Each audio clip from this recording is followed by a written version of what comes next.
नमस्कार दोस्तों, मैं हूं सागर और आप सभी का बहुत बहुत स्वागत है आज के अपने इस वीडियो में।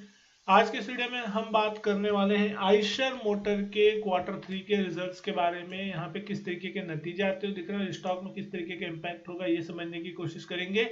सबसे पहले बात करें यहाँ पे जो आंकड़े सारे के सारे करोड़ में और जिसे हम यहाँ बात करने की कोशिश करेंगे। सबसे पहले अगर हम देखते हैं रेवेन्यू फ्रंट पे किस तरीके का नंबर आता हुआ दिख रहा है, तो टोटल इनकम जो है रेवेन्यू फ्रंट पे आपको आते हुए दिख रही है 3,780 करोड़, जो कि पिछले साल 2,930 करोड़ के आसपास थी।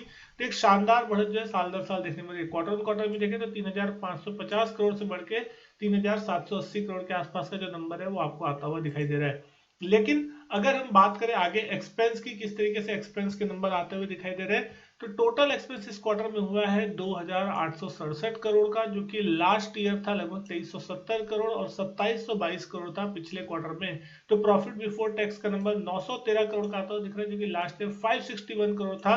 एक शानदार बढ़त जो है आपको देखने को मिल रही है प्रॉफिट बिफोर टैक्स में। 828 करोड़ पिछले क्वार्टर में सितंबर क्वार्टर में आता हुआ दिख रहा था।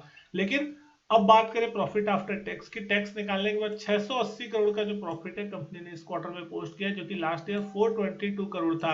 तो कहीं ना कहीं अगर आप यहाँ पे देख रहे हैं तो 50% से ज्यादा की जो बढ़त है वो आपको साल दर साल बेसिस पे देखने को मिल रही है। लेकिन अगर हम बात करें क्वार्टर क्वार्टर, तो 614 करोड़ से बढ़ के 680 करोड़ का नंबर आता हुआ दिख रहा है साल दर साल के बाद क्वार्टर क्वार्टर। तो एक नंबर जो है फ्रंट में अगर हम देख रहे हैं तो एक अच्छे नंबर देखने को मिल रहे हैं। ईपीएस की भी अगर हम इस क्वार्टर में बात करें तो लगभग 24 रुपए 90 पैसे की ईपीएस क्लॉक की है, जो कि पिछले क्वार्टर में थी 22 रुपए 50 पैसे और लास्ट ईयर ऑलमोस्ट 15 रुपए 44 पैसे की।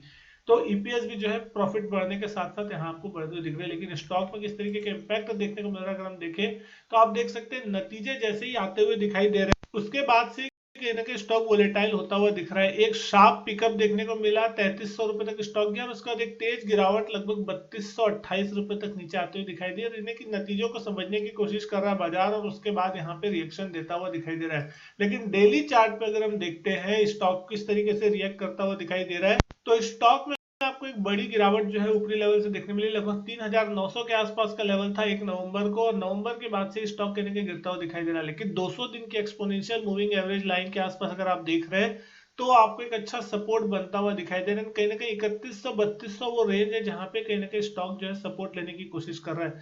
आज नतीजों के बाद कहीं ना कहीं स्टॉक वोलेटाइल है, 3260 3262 के आसपास फिलहाल अभी कारोबार कर रहा है। यहाँ पे आपको दो लेवल्स इंपॉर्टेंट देखने हैं, जिसके ऊपर या नीचे जाएगा तो आपको एक डायरेक्शनल मूव देखने मिल सकता है। पहला तो अगर ये स्टॉक 3310 3320 का लेवल पार कर लेता है, जो कि अभी फिलहाल रिसेंटली अगर हम कुछ दिन देखते हैं तो उसका हाई है पिछले एक महीने के आसपास का।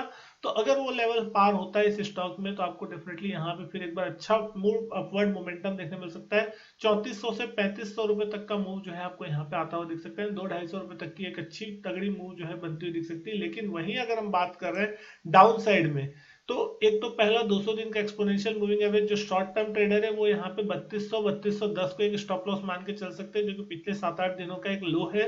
एंड अगर वो लो टूटता है तो यहाँ पे आपको थोड़ा प्रेशर बनता हुआ दिख सकता है। और अगर आप थोड़ा लॉन्ग टर्म के नजरिए से आप बैठे तो आपके लिए सबसे इंपॉर्टेंट लेवल होगा लगभग 3100 रुपए के आसपास का। मोटा मोटी आप 3100 रुपए का लेवल मान के चलिए कि अगर 3110 के नीचे जाके अगर स्टॉक किसी भी कारण से नीचे ट्रेड होने की कोशिश करता है, उसके नीचे ब्रेकडाउन आता है, तो फिर इस स्टॉक में आपको गिरावट गहराती हुई दिख सकती है और उसके बाद आपको सेलिंग प्रेशर भी बढ़ता हुआ दिख सकता है। क्योंकि यहाँ पे एक बहुत ही शानदार तेजी अगर आप देख रहे हैं पिछले साल फरवरी के महीने से होती हुई दिखाई दी थी।